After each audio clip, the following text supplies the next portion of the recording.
Syafaat dan pengumuman. Saudara, sebelum kita masuk dalam khotbah, ada satu tambahan lagi pengumuman yang tadi sudah disampaikan ya. Jadi saudara, kita akan buat satu acara namanya Christian Profesional. Ini baru baru wacana namanya ya.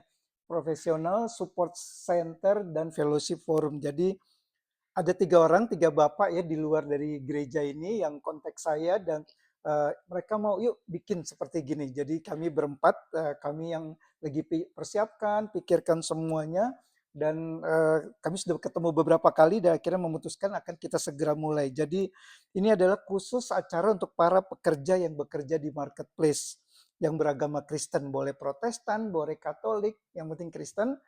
Dia boleh datang, khususnya kalau ada di area dekat sini ya, saudara, di area dekat Jakarta Selatan, jadi mereka akan lebih mudah datang dan ini kita adakan sebagai bagian dari pelayanan gereja JRC, tapi nggak bawa nama JRC. Jadi nggak akan bawa nama JRC, walaupun nanti pasti ada banner kita taruh. Nah, jadi saya akan sampaikan beberapa hal ya bahwa tentang hal ini, bahwa nanti di hari H minta tolong beberapa teman untuk bisa membantu pelaksanaan acaranya sebagai tuan rumah dari acara ini, dan walaupun saya dengan 3 bapak lagi yang kami sedang mempersiapkan semuanya. Nah, sedikit aja info tentang ininya acara ini.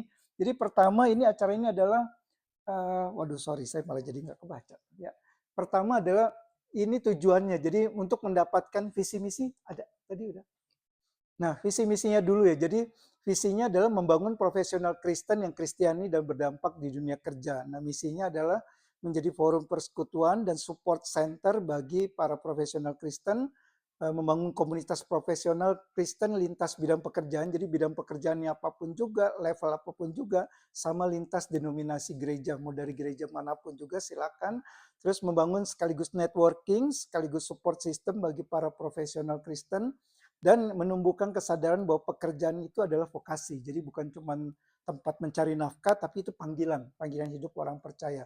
Next. Nah, jadi manfaatnya yang ditawarkan adalah setiap peserta yang datang diharapkan bisa mendapat tempat di mana dia bisa, kalau dia perlu mentoring atau perlu konseling terkait pergumulannya, nah itu tuh bisa nanti bisa ada saya dan 1 bapak lagi yang bersedia. Kemudian untuk bisa mendengarkan dan mendiskusikan hidup iman Kristen yang secara relevan, nyata, mendapatkan insight dari narasumber yang kompeten. Jadi nanti ada narasumber yang diundang setiap 1 bulan sekali berbeda-beda, jadi bukan khotbah. Terus masuk dalam grup komunitas sesama orang percaya, nanti akan ada satu IG yang baru, buat WhatsApp grup yang baru juga. Kemudian ada pertemuan rutin, ini lakukan bulanan, dan ini diharapkan jadi satu kolaborasi ya. Jadi antara profesional, pengusaha, staff, atau middle sampai top management. Nah, targetnya adalah yang 25, 35 sampai ke middle age, itu bisa pengusaha, entrepreneur, bisa staff, mau middle atau top management. Next. Nah, jadi acaranya bentuknya ini bisa berganti-ganti ya. Kalau yang pertama kita akan mulai talk show. Jadi saya akan undang satu narasumber, nanti kemudian kami akan berdiskusi di sana, atau bisa lagi mungkin rubah bulan depannya diskusi panel. Nah, itu lebih lebih serius lagi. Ada satu topik, undang 2-3 orang narasumber. Nah, nanti mereka kasih perspektif yang berbeda, atau seminar lebih berat lagi, pengetahuan teknis. Nanti akan ada orang yang bawakan, atau workshop. Nah, itu ini masih kurang lebih kira-kira akan seperti itu. Bisa bisa berganti-ganti, bisa mungkin talk show aja yang ringan-ringan dulu. Nah, suasananya itu diharapkan hangat, santai, kita lebih welcoming, engaging, terus 2 arah, interaktif, dan pastinya itu bukan gereja ya. Jadi ini nggak mau jadi gereja di tengah minggu, tapi ini satu persekutuan orang-orang Kristen. Terus itu dia menjadi ringan, tapi harus mendalam, kemudian inspiratif, dan ada terkoneksi secara emosional dan spiritual antara peserta yang hadir. Nah, rencananya ini masih tentatif, tapi antara 2 tanggal ini, Jumat 29 Agustus atau minggu depannya. Ini tolong di save the date ya teman-teman, karena antara 2 ini, tapi saya lagi tunggu nih, harus dapat narasumber, pastikan dia bisa yang mana, baru kita akan buat flyernya untuk boleh dibagikan, undang teman-teman yang lain. Jadi Jumat 29 Agustus atau 5 September. Dan mungkin waktu bagikan ingatkan ini nggak ada nama gereja kita bawa di sini, itu interdenominasi. Next.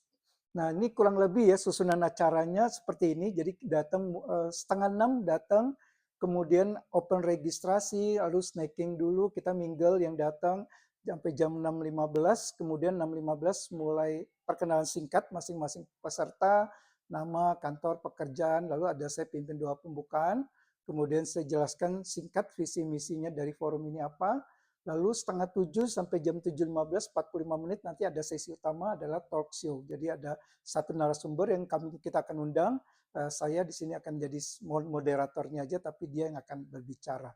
Nah kemudian dari 9.15, 7.15 sampai 7.45, setelah talk show itu baru diskusi dalam kelompok kecil, kita bahas pertanyaan terkait dengan tema tersebut, baru nanti selesai. Jadi kalau dari kelompok kecil selesai, baru kemudian gabung ke kelompok besar, nanti masing-masing perwakilan dari grup itu sharing apa yang dia dapat di diskusi kelompok kecilnya dia.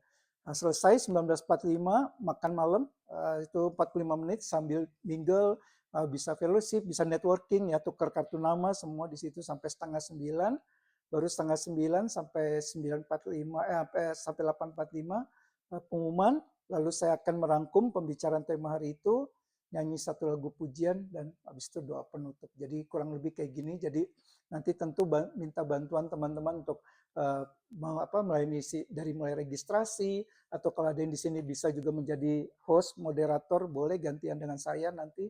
Dan mungkin dalam diskusi-diskusi kelompok kecil, nah itu juga boleh membantu memfasilitasi. Kurang lebih seperti ini ya, saudara-saudara, itunya rencananya. Udah, ini terakhir. Oke, paling itu ya. Jadi mohon didukung. Jadi saya rasa ini hal yang baik, dan saya rasa saya juga nggak terlalu berat melakukannya karena ada 3 orang bapak lagi yang sama-sama memikirkan, dan bukan saya pembicara. Jadi tiap bulan kita undang narasumber untuk datang berbagai bidang. Kita bisa ngomongin ekonomi, bisa ngomongin apa terserah IT atau apa terserah nanti kita. Jadi kalau ada teman-teman ada punya usulan, tahu ada orang yang oke ini dia kompeten di bidangnya dan dia bisa mengkaitkan dengan iman Kristen, nah itu silahkan info ke saya, nanti kita mau atur para narasumber yang bisa menyampaikan itu. Jadi dia di dunia kerja, tapi dia juga memahami tentang iman Kristen dengan baik. Oke ya, saudara, itu aja tambahan pengumuman dari saya, dan sekarang kita akan masuk ke dalam firman Tuhan. Nah saudara, 2 minggu lalu kita sudah melihat ya, Paulus menegur orang-orang Yahudi karena berbagai hal. Kekerasan hati mereka, kemunafikan mereka, ego superioritas mereka. Dan Paulus katakan, semua orang, siapapun juga dia, kalau melakukan hal yang seperti demikian, maka tidak akan bisa lolos dari penghakiman Allah. Paulus masih secara implisit waktu itu, atau tidak secara langsung sebut siapa yang dia maksud. Nah, dikatakan kalau kita lihat mari kita buka di Roma pasal 2 yang minggu lalu, 2 minggu lalu. Di Roma 2 ayat 1, Paulus katakan kepada orang-orang itu, karena itu, hai manusia, siapapun juga engkau. Paulus belum sebut tentang orang Yahudi.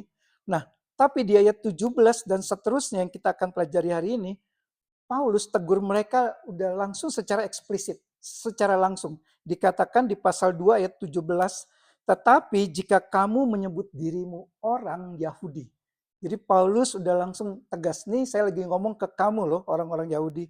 Langsung dengan keras, jadi orang Yahudi tahu Paulus lagi ngomong sama mereka. Nah yang menarik, saya baca John Stott memberikan satu percakapan imajinatif ya, yang sangat tepat terkait bagian ini.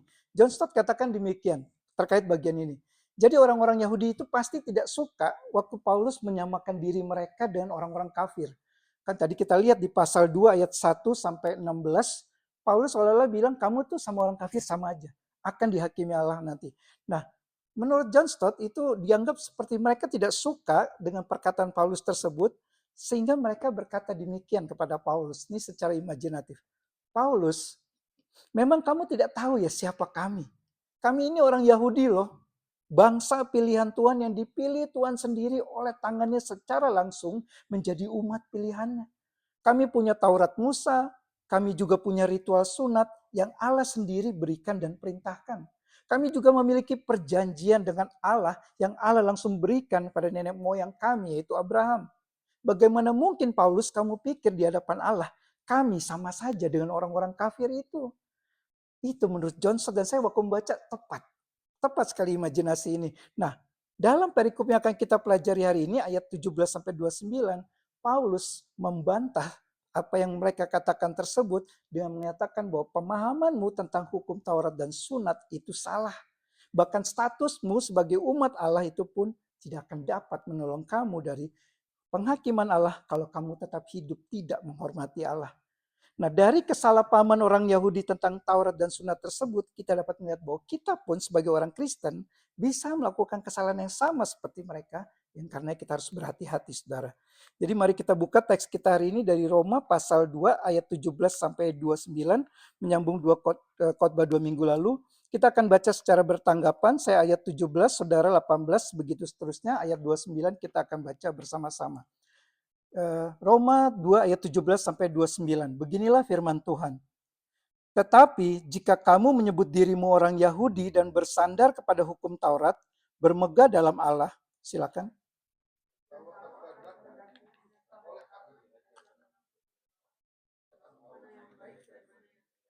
Dan yakin bahwa engkau adalah penuntun orang buta dan terang bagi mereka yang di dalam kegelapan.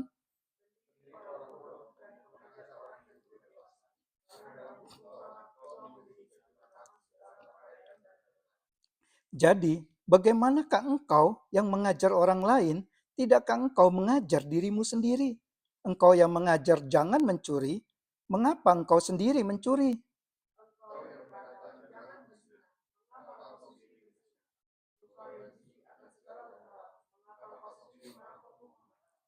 Engkau bermegah atas hukum Taurat, mengapa engkau sendiri menghina Allah dengan melanggar hukum Taurat itu?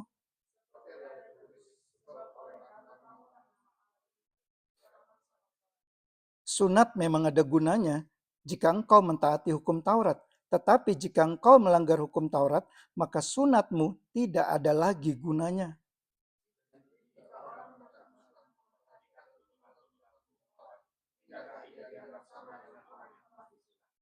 Jika demikian, maka orang yang tak bersunat tetapi yang melakukan hukum Taurat akan menghakimi kamu yang mempunyai hukum tertulis dan sunat, tetapi yang melanggar hukum Taurat.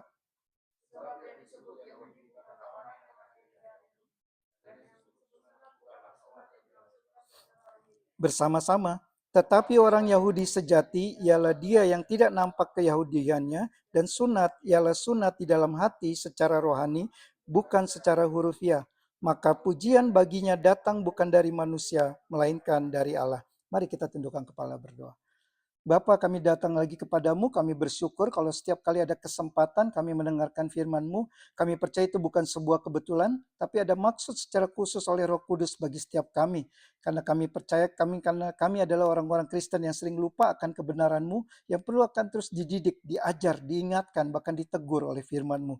Karena itu berbicara pada kami semua ya Tuhan, biarlah Roh Kudus memberikan kami semua hati yang lembut, seperti tanah yang subur, siap ditaburi kebenaran firman Tuhan. Dalam nama Tuhan Yesus kami berdoa. Amin. Nah saudara, perikop ini saya bagi menjadi 3 bagian. Kalau mari saudara lihat, jadi bagian pertama saya ayat 17 sampai ayat 24. Itu tentang hukum Taurat. Lalu bagian kedua di ayat 25 sampai 27 itu tentang sunat. Dan bagian ketiga di ayat 28 sampai 29 ini tentang arti menjadi seorang Yahudi. Nah, dari 3 bagian itu saya ambil 3 hal yang menjadi 3 poin khotbah hari ini. 3 hal yang harus kita waspadai sebagai orang Kristen.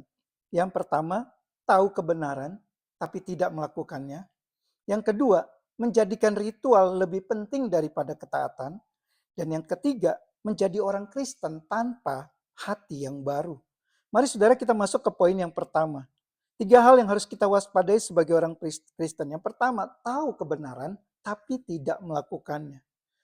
Nah saudara, salah satu produk atau hasil dari reformasi yang dilakukan Martin Luther, John Calvin, dan kawan-kawannya adalah sola scriptura. Hanya Alkitab, back to the Bible atau kembali ke Alkitab. Reformasi saat itu mengembalikan kembali otoritas Alkitab sebagai yang tertinggi dalam kehidupan gereja dan iman Kristen. Artinya tradisi yang waktu itu diletakkan di atas Alkitab harus diletakkan kembali di bawah Alkitab, bukan tradisi di atas Alkitab. Dan dari reformasi pula saudara, muncullah yang kemudian kita kenal sebagai teologi atau doktrin reform. Doktrin atau teologi yang berdasarkan pada apa yang diajarkan oleh para tokoh reformator yang berakar pada pengajaran para bapak gereja seperti Agustinus dan lain-lain. Nah saudara, semuanya ini sola scriptura, doktrin reform, pengakuan-pengakuan iman reform seperti Westminster Confession of Faith atau Heidelberg Catechism. Tentu saja saudara, ini semua ada hal yang sangat baik. Kita bersyukur Tuhan membangkitkan para tokoh reformator yang mereformasi atau memformat ulang gereja yang sudah jauh dari kebenaran itu agar kembali pada kebenaran Allah yang sejati, yaitu Alkitab. Bayangkan apa jadinya kekristenan kalau saat itu tidak terjadi reformasi. Jemaat tidak ngerti Alkitab, tidak tahu tentang doktrin, hanya tahu berdoa dan menyanyi, serta melakukan ritual-ritual tanpa pemahaman untuk apa saya melakukannya. Namun saudara, semua ini sola scriptura, teologi reform, pernyataan iman reform, doktrin, pengetahuan Alkitab, confession, walaupun baik dan memberikan berkat, namun saudara, tidak ada gunanya jika semua itu hanya menjadi pengetahuan kognitif kita belaka. Hanya kita miliki dan pelajari, tapi tidak kita hidupi dan kita taati. Dan inilah yang dikatakan Paulus kepada orang-orang Yahudi itu. Mari kita lihat lagi ayat 17 sampai 24 saudara.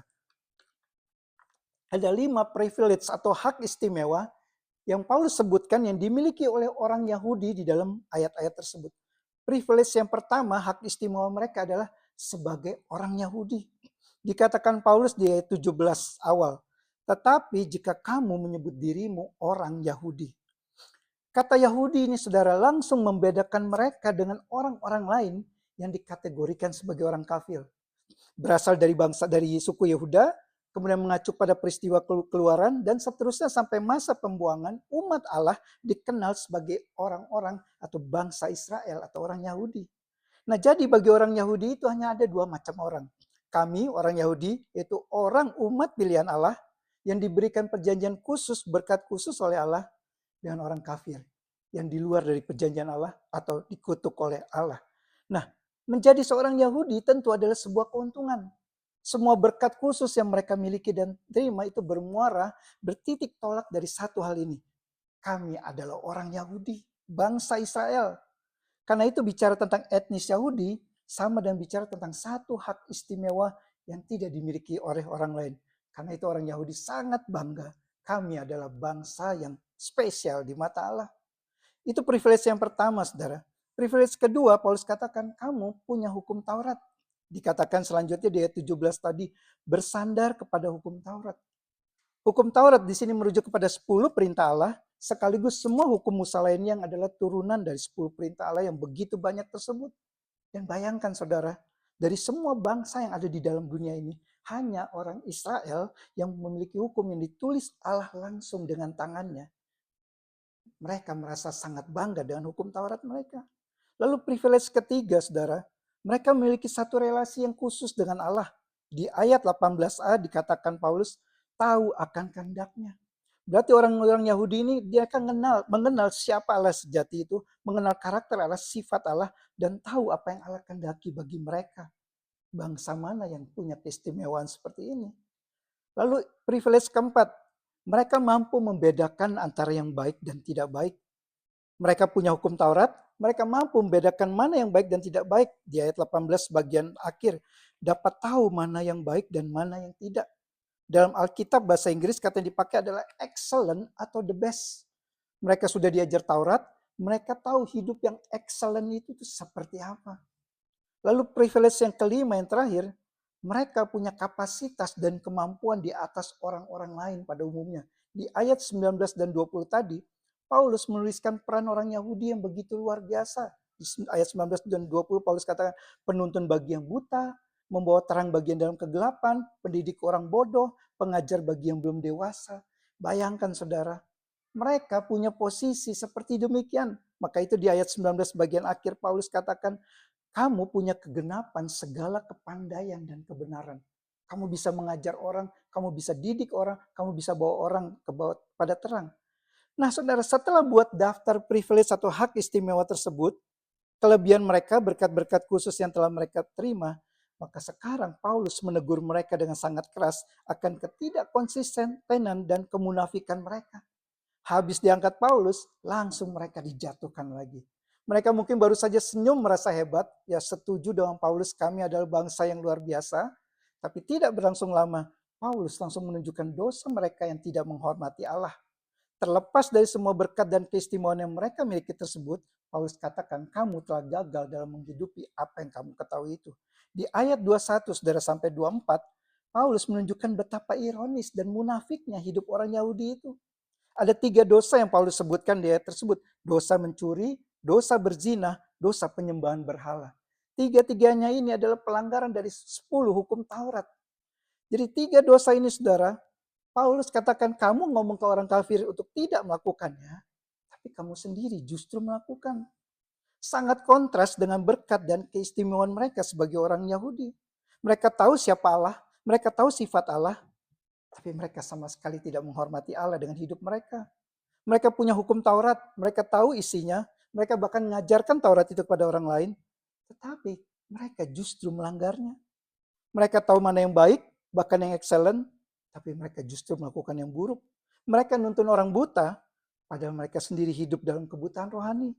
Mereka yang harusnya menjadi terang dalam kegelapan, justru Paulus katakan, kamu sendiri masih hidup dalam kegelapan. Mereka yang katakan pendidik, tapi sama sekali tidak menghidupi apa yang mereka didik itu. Mereka adalah para pengajar yang sama sekali tidak melakukan apa yang mereka ajarkan tersebut. Dan Paulus katakan, kamu bukan hanya menghina Allah dengan dosa-dosamu, tapi kamu juga membuat nama Allah dihujat bangsa lain karena kelakuanmu. Di ayat 23 dan 24, Paulus katakan demikian. Jadi saudara, Paulus hendak katakan di sini, semua privilege yang tadi itu, keistimewaan yang kamu miliki sebagai orang Yahudi itu, tidak ada gunanya di hadapan Allah jika kamu tidak menghidupinya. Nah saudara, apa saja atribut-atribut Kristen yang kita miliki, saudara? Semua itu adalah berkat dan privilege yang kita terima dari Allah. Iman Kristen kita, baptisan dan sidi kita, status kita sebagai orang reform, 5 sola, tulip kita, pengetahuan Alkitab kita, dalamnya doktrin dan teologi kita, pengakuan-pengakuan iman reform yang kita pegang, pelajari dan bacakan setiap minggunya, doktrin predestinasi kita, liturgi ibadah kita yang Alkitabiah, pemahaman Tritunggal yang Alkitabiah, dan seterusnya saudara. Semua ini adalah berkat dan privilege yang kita miliki sebagai orang Kristen. Namun saudara, seperti dikatakan Paulus kepada orang Yahudi itu, tanpa penghormatan kepada Allah, tanpa kesungguhan berjuang mentaati dan menghidupi hukum Allah yang sudah kita miliki, tahu dan pelajari tersebut, maka Paulus katakan, semua privilege itu sia-sia di hadapan Allah. Karena itu saudara, setiap kita perlu hati-hati di sini. Bukan salah menjadi orang Kristen, bukan salah juga menjadi orang reform yang tahu doktrin, bukan salah juga mengerti Alkitab dan doktrin dengan baik, bukan salah juga dibaptis, sidi, dan menjadi anggota jemaat dari sebuah gereja lokal. Yang salah adalah berpikir bahwa yang Allah kehendaki hanyalah agar kita memegang dan pelajari itu semua tanpa menuntut kita untuk menghidupinya. Dan kita harus berhati-hati saudara, setiap kita, agar tidak menjadi orang Kristen seperti orang Yahudi itu. Tahu, tapi tidak menghidupinya. Nah saudara, ini teguran Paulus yang keras yang pertama terhadap Yahudi itu. Khususnya terkait dengan hukum Taurat yang mereka banggakan. Bahwa Taurat tersebut harus mereka taati dan hidupi. Bukan hanya mereka miliki dan pelajari. Paulus kemudian juga menegur dengan keras terkait hal kedua yang mereka bangga-banggakan, yaitu sunat. Seperti apa teguran tersebut? Kita masuk ke poin yang kedua. 3 hal yang harus kita waspadai sebagai orang Kristen, menjadikan ritual lebih penting daripada ketaatan. Nah saudara, setiap agama apapun itu juga pasti punya ritual yang menjadi bagian tak terpisahkan dari agama tersebut. Ritual dalam sebuah agama adalah hal yang baik dan tidak terhindarkan harus dilakukan oleh umat agama itu. Tidak ada satupun agama yang tidak memiliki ritual, agama apapun itu juga semua punya ritual, dan tidak ada satupun agama yang pemimpinnya tidak mendorong umatnya untuk melakukan ritual-ritual dalam agamanya tersebut. Dan hal yang sama dalam iman Kristen. Ada ritual-ritual yang harus kita lakukan sebagai seorang Kristen. Ritual ke gereja di hari Minggu, ritual menyanyi, memuji Tuhan, mempelajari Alkitab, mendengarkan khotbah, ritual berdoa, ritual perjamuan kudus, ritual baptisan, ritual sidi, dan sebagainya. Kita tidak berkata, saya hanya mau jadi orang Kristen, tapi tidak mau melakukan ritual-ritual tersebut. Tidak bisa, saudara. Karena itu sudah dalam tanda kutip, sudah satu paket. Nah, ritual ini, saudara, bukan sesuatu yang salah, malah perlu dan harus kita lakukan. Tapi yang harus kita lakukan adalah bukan yang menghindari ritual tersebut, tapi hati-hati jangan sampai kita malah fokus pada ritualnya, sampai kita berpikir hidup iman Kristen adalah hidup soal melakukan ritual tersebut, bukan ketaatan terhadap Allah. Dan ini yang terjadi pada orang-orang Yahudi itu. Mereka fokus pada ritual sunat mereka, sampai mengabaikan makna dari sunat itu sendiri. Karena itu Paulus menegur mereka. Kita lihat di ayat 25 sampai 27. di ayat 25 sampai 27. Nah, flashback sedikit saudara tentang sunat. Kita tentu ingat sunat itu dimulai di kitab Kejadian pasal 17.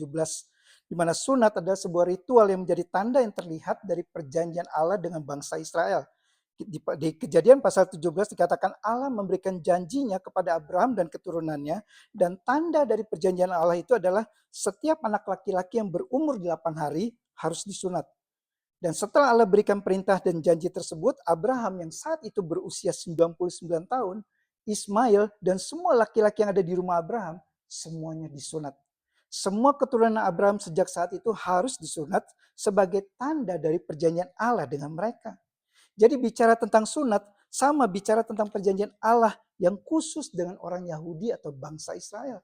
Bicara tentang sunat berarti bicara tentang satu ritual yang sangat penting dalam kehidupan umat Allah atau orang Yahudi. Dan Paulus tidak mengatakan bahwa sunat itu tidak lagi penting bagi mereka untuk dilakukan. Paulus jelas katakan tadi di ayat itu, sunat itu ada gunanya. Sunat adalah perintah Allah sendiri kepada orang Yahudi. Namun yang menjadi masalah di sini saudara, mereka salah memahami makna dari sunat itu. Nah, dari ayat 26 dan 27 dapat kita rangkum pengajaran Paulus tentang sunat itu kurang lebih seperti demikian. Kalau saya urutkan saudara. Pertama Paulus katakan, sunat itu berguna jika orang melakukan Taurat. Jika orang yang bersunat itu melanggar Taurat, maka ia dianggap sebagai seorang yang tidak bersunat. Dan orang yang tidak bersunat adalah masuk kategori orang kafir yang berada di luar perjanjian Allah. Dan mereka yang berada di luar perjanjian Allah, mereka bukan umat pilihan Allah yang artinya tidak diselamatkan Allah. Jadi Paulus mengatakan di ayat 26 dan 27, kamu orang-orang Yahudi yang bersunat, tapi kamu tetap melanggar hukum Allah, maka di hadapan Allah kamu dianggap sebagai orang yang tidak bersunat. Sunat mereka itu menjadi tidak ada artinya di hadapan Allah. Dan karena mereka di hadapan Allah dianggap tidak bersunat, walaupun mereka disunat secara lahiriah, maka mereka berada di luar dari perjanjian Allah. Mereka bukan umat pilihan Allah yang akan Allah selamatkan. Yang Paulus hendak katakan di dalam dua ayat ini saudara, Paulus hendak mengatakan bahwa sunatmu itu hanyalah tanda dari perjanjian Allah dengan kamu. Bukan sebuah jaminan permanen perlindungan dari murka Allah. Sunatmu itu tidak menggantikan ketaatan. Sebaliknya sunat adalah tanda dari komitmen untuk mentaati Allah. Paulus mengatakan pada mereka sunat pada dirinya sendiri tidak memiliki kuasa supranatural apapun untuk menyelamatkan kamu. Sunat bukan syarat untuk memperoleh keselamatan, sunat juga tidak dapat menyelamatkan. Jadi Paulus mengatakan esensi dari menjadi umat Allah bukan terletak pada sunat atau tidak disunat, melainkan pada melakukan hukum Allah atau tidak melakukannya. Ritual sunat itu penting, tapi itu bukan esensinya. Lakukanlah ritual itu, tapi Paulus katakan, jangan jadikan ritual itu sebagai ganti dari ketaatanmu kepada Allah. Dan inilah kebenaran yang Paulus mau ajarkan pada mereka tentang sunat yang sangat mereka bangga-banggakan itu. Nah saudara, dari sini bukankah kita dapat lihat sebenarnya apa masalah orang Yahudi yang disorot oleh Paulus? Jika di poin yang pertama tadi mereka berpikir mereka punya hak istimewa sebagai umat pilihan Allah, punya Taurat, orang Yahudi, maka Allah membebaskan mereka dari murkanya karena mereka tidak mentaati dia. Maka di poin yang kedua ini saudara kurang lebih sama dengan yang pertama. Orang Yahudi itu berpikir karena aku sudah melakukan ritual sunat, maka aku akan bebas dari tuntutan Allah untuk hidup dalam ketaatan pada hukum Allah. Dua poin ini saudara intinya sama. Orang Yahudi itu ingin hidup bebas dari tuntutan untuk mentaati Allah. Yang satu pakai status keyahudiannya dan hukum Tauratnya, yang satu pakai ritual agamawi sunatnya. Dan Paulus menegur mereka dengan sangat keras mengatakan, keyahudianmu itu, hukum Tauratmu itu, sunatmu itu, tidak ada artinya pun di hadapan Allah tanpa kamu sungguh-sungguh menghormati Allah. Nah saudara, masalah ketaatan ini jelas bukan hanya masalah orang-orang Yahudi itu saja. Itu adalah masalah kita juga orang-orang Kristen saat ini. Seperti mereka, bukankah kita juga sering merasionalisasikan ketidaktaatan kita kepada Allah dengan berpikir, saya kan orang Kristen. Ada hak istimewa khusus dari Allah untuk ketidaktaatan saya ini yang tidak dimiliki oleh orang-orang non-Kristen itu. Dan seperti mereka saudara, bukankah kita juga sering lebih memilih untuk melakukan ritual-ritual agamawi daripada berjuang untuk mentaati hukum Allah? Mengapa kita lakukan itu saudara? Karena lebih mudah untuk melakukan ritual-ritual agamawi daripada hidup dalam ketaatan pada Allah. Walaupun tentu untuk orang tertentu melakukan ritual dalam agama Kristen itu bukan satu yang berat. Dari kecil sudah terbiasa terlatih melakukan ritual agamawi dalam iman Kristen. Ke gereja, aktif melayani, dalam persekutuan orang Kristen, belajar Alkitab dan doktrin, semua itu bukan berat karena dari kecil sudah dilatih seperti itu. Sudah autopilot, sudah mendarah daging sebagai orang gereja. Tapi saudara, bahayanya adalah semua ritual tersebut saudara, yang baik itu dapat mengalihkan perhatian kita dari ketaatan terhadap Allah berubah menjadi hanya orang Kristen yang melakukan ritual-ritual agamawi belaka. Dan setiap kita tidak imun dari dosa ini saudara. Karena itu peringatan dan teguran Paulus kepada orang Yahudi tersebut juga berlaku bagi saudara dan saya. Apakah kita masih memiliki hati yang mau mentaati Allah? Atau kita hanya sibuk melakukan ritual-ritual agamawi belaka tanpa memaknainya? Nah saudara, pertanyaannya kalau gitu, apa artinya menjadi orang Yahudi? Apa artinya disunat? Itu tentu pertanyaan yang menjadi dalam pikiran hati orang Yahudi waktu membaca surat Paulus. Nah bagi kita orang Kristen saat ini berlaku pertanyaan yang sama. Apa artinya menjadi orang Kristen? Apa artinya saya dibaptis? Nah kita masuk ke poin yang ketiga yang terakhir. 3 hal yang harus kita waspadai sebagai orang Kristen. Menjadi orang Kristen tanpa hati yang baru. Nah saudara lihat lagi di ayat 28 dan 29. Paulus memberikan satu perubahan yang revolusioner, yang radikal tentang arti dari menjadi orang Yahudi dan arti dari sunat yang sebelumnya mereka pahami. Di ayat 28 Paulus menyatakan pemahaman para orang Yahudi itu yang salah tentang arti dari menjadi orang Yahudi, arti dari disunat. Dan di ayat 29 Paulus menyatakan pemahaman yang benar tentang arti dari dua hal itu. Nah saudara, dari dua ayat itu, 28, 29, dapat kita lihat kontras yang begitu besar antara cara pikir Paulus dengan cara pikir orang Yahudi tersebut. Orang-orang Yahudi masih bicara tentang hal yang sifatnya seremonial, ritual, superficial, tapi Paulus sudah bicara tentang hal yang sifatnya substansial, esensial, fundamental. Orang Yahudi masih membanggakan hal-hal yang lahiriah, yang terlihat di luar, yang hanya bungkusnya saja. Tapi Paulus sudah bicara hal-hal yang batiniah, yang tidak terlihat ini, yang di dalam hati. Paulus sudah bicara isinya, bukan bungkusnya. Jadi perhatikan saudara, di dalam ayat 28 dan 29 ini, ada 4 kontras yang ditulis Paulus di sana.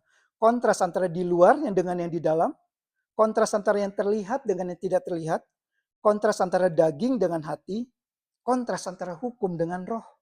Dan inti yang Paulus katakan di situ adalah tidak perlu sunat secara fisik dan menjadi orang yang berkebangsaan Yahudi untuk dapat menjadi umat pilihan Allah. Dan tidak ada satupun ritual yang sifatnya eksternal itu yang dapat membawa seorang masuk dalam relasi dengan Allah. Bukan soal etnis Yahudi, bukan soal disunat atau tidak disunat. Paulus katakan menjadi umat pilihan Allah bukan berdasar pada soal disunat lahiriah atau tidak, tapi melainkan pada sunat di dalam hati. Paulus di sini membedakan antara umat Allah yang sejati dan yang bukan umat Allah, bukan dari soal Yahudi atau tidak Yahudi, disunat atau tidak disunat, tapi pada yang dalam hati mereka. Hati yang baru bagi Paulus adalah tanda dari umat yang sejati itu. Dan Paulus katakan di sini Yahudi yang sejati adalah mereka yang telah disunat hatinya, yang telah memiliki hati yang baru. Dan sebaliknya, mereka yang belum disunat hatinya, artinya belum memiliki hati yang baru, walaupun lahir dari etnis Yahudi, walaupun telah disunat, tetap bukan umat Allah yang sejati. Dan inilah saudara yang dijanjikan Allah seperti yang dikatakan oleh Nabi Yeskiel. Yeskiel mengatakan demikian, Allah mengatakan kamu akan kuberikan hati yang baru dan roh yang baru di dalam batinmu. Dan aku, yaitu Tuhan, akan menjauhkan dari tubuhmu hati yang keras dan kuberikan kepadamu hati yang taat. Rohku, kata Tuhan, akan kuberikan diam di dalam batinmu dan aku akan membuat kamu hidup menurut segala ketetapanku dan tetap berpegang pada peraturan-peraturanku dan melakukannya. Yeskiel 36 ayat 26 dan 27. Allah sudah menjanjikan hati yang baru bagi orang-orang Yahudi itu. Nah saudara, bicara umat Allah dengan pengertian seperti ini, memiliki hati yang baru, maka membawa kita pada satu area di mana hanya Tuhan yang tahu. Bukan urusan kita untuk menebak-nebak apakah si A, si B ini sudah memiliki hati yang baru atau tidak. Dan bukan juga bagian kita untuk menghakimi seseorang dengan mengatakan kepadanya, kamu sepertinya hanya luarnya saja Kristen, tapi kayaknya kamu belum memiliki hati yang baru. Artinya kamu bukan umat Allah sejati.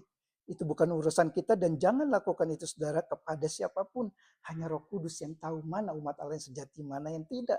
Namun saudara, ini yang harus kita lakukan. Setiap kita harus dengan berani dan jujur menguji dan menilai diri kita sendiri. Apakah saya telah benar-benar memiliki hati yang baru, yang adalah hasil dari karya Roh Kudus dalam hati saya, seperti yang Allah katakan di dalam kitab Yeskiel tadi. Periksalah hidup kita masing-masing dengan satu pertanyaan ini, saudara. Apakah saya memiliki keinginan yang sungguh-sungguh dapat melakukan hukum dan perintah Allah atau tidak? Apakah ada keinginan untuk mentaati Allah dan melakukan apa yang diperintahkannya itu? Jika jawabannya iya, saudara, maka bersyukurlah. Itu artinya Roh Kudus telah memberikan hati yang baru itu kepada saudara. Hati yang baru bukan ditandai dengan ketaatan yang nyaris sempurna, tidak pernah gagal dalam melakukan hukum Allah, tapi ditandai dengan adanya keinginan untuk mentaati dan menghidupi hukum Allah tersebut walaupun jatuh bangun. Jika keinginan tersebut sudah ada, maka itu artinya saudara, kita sudah punya hati yang baru itu. Terlepas dari perbedaan pertumbuhan rohani antara masing-masing kita. Ada yang pertumbuhannya cepat, progresif, ada yang lambat, cenderung statis, atau bahkan sangat fluktuatif. Kadang sangat taat, kadang sangat tidak taat, kadang gagal, kadang berhasil. Tidak masalah saudara. Itu perjalanan iman masing-masing kita yang berbeda-beda. Tapi sepanjang ada kerinduan tersebut, aku ingin mentaati hukum Allah. Maka bersyukurlah saudara. Itu artinya Allah sudah memberikan hati yang baru kepada kita. Namun saudara, jika keinginan untuk mentaati Allah itu tidak ada keinginan untuk melakukan sesuatu yang dapat menyenangkan hati Allah, tidak ada keinginan untuk hidup yang menghormati Allah, jika hati kita seperti ini saudara, maka kita harus hati-hati. Jangan-jangan kita hanya beragama Kristen, tapi belum memiliki hati yang baru dari Roh Kudus itu. Yang artinya Kristen kita hanya di luarnya saja, bukan dari dalam. Umat Allah yang sejati adalah mereka yang telah memiliki hati yang baru dari karya Roh Kudus dalam hidup mereka. Dan hidupnya akan menunjukkan buah dari hati yang baru tersebut. Nah saudara, dari perikop ini dapat kita melihat status sebagai orang Yahudi atau kita status sebagai orang Kristen tidak dapat menyelamatkan kita. Hukum Taurat orang Yahudi atau Alkitab kita orang Kristen itu pun tidak dapat menyelamatkan kita. Sunat orang Yahudi atau baptisan dan sidi kita orang Kristen itu pun tidak dapat menyelamatkan kita. Dan bicara tentang ketaatan saudara, apalagi ketaatan kita masih sangat jauh dari standar yang Allah kehendaki. Ketaatan kita masih jauh dari sempurna. Ketaatan kita sehebat apapun itu juga tetap tidak mungkin dapat menyelamatkan kita. Dan memang inilah yang Paulus sedang lakukan. Melalui semua teguran dan penjelasannya tersebut, Paulus hendak mengatakan pada orang Yahudi itu, dan kepada kita orang-orang Kristen saat ini, bukan status Yahudimu atau status beragamamu yang dapat menyelamatkanmu, bukan juga kerajinanmu dalam menjalankan ritual-ritual agamawi yang dapat menyelamatkanmu. Jangan andalkan semua itu, hanya satu yang dapat menyelamatkanmu. Anugerah Allah di dalam Yesus Kristus. Itulah yang dapat menyelamatkanmu. Semua kita telah gagal dalam melakukan hukum-hukum dan perintah Allah. Hanya ketaatan Kristus yang sempurna itulah yang dapat memenuhi standar ketaatan Allah yang kehendaki. Artinya saudara, hanya Kristus satu-satunya harapan bagi umat manusia untuk dapat selamat dari penghakiman Allah. Kristus telah mati di atas kayu salib menanggung murka dan penghakiman Allah atas dosa saudara dan saya. Dan inilah kabar baik Injil itu. Hanya di dalam Injil, berita keselamatan dari Allah itu yang diberikan pada manusia. Dan hanya mereka yang percaya pada berita Injil Yesus Kristus inilah yang pasti akan menerima keselamatan dari Allah. Dan mereka yang telah menerima hati yang baru, keselamatan yang dari Allah, itu pasti akan berjuang sungguh-sungguh untuk hidup, mentaati dan menghormati Allah. Kiranya Roh Kudus menolong kita semua untuk dapat menghidupi Injil yang kita percaya itu. Hidup menghormati Allah dan mentaati Allah. Amin. Mari kita berdoa. Kami sekali lagi datang kepadamu ya Tuhan. Kami bersyukur untuk kebenaran firman yang kembali sudah kami dengar. Mengingatkan kami kembali bahwa seperti orang-orang Yahudi, kami pun kadang-kadang berpikir sebagai orang Kristen, kami memiliki satu privilege yang khusus sehingga kami boleh hidup sebebas-bebasnya tanpa Tuhan menjadi marah kepada kami. Ampuni kami dari semua ketidaktaatan kami. Ampuni kami dari segala pemahaman kami yang salah tentang apa artinya kekristenan itu. Dan kiranya Roh Kudus menolong setiap kami supaya kami bisa betul-betul menghidupi apa yang sudah Kau berikan kepada kami ini, firman-Mu, kebenaran-Mu, dan berbagai hal yang kami sudah pelajari dalam iman Kristen. Biarlah itu oleh pertolongan Roh Kudus kami mampu hidupi. Dalam nama Tuhan Yesus kami berdoa. Amin.